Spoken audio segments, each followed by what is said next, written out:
Hey everybody, quick update. There's the old Xmax. Where are we today?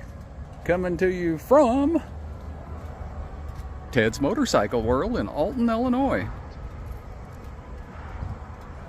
Look at that. Not trading it in though, keeping the Xmax. Got a pretty good fleet today though. We got a Beamer riding with us. Got a beautiful Triumph. That Roger's old Harley all shined up. And brand new, almost brand new.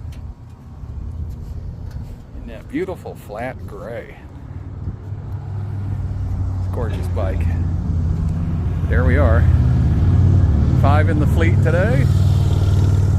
Ted's Motorcycle World.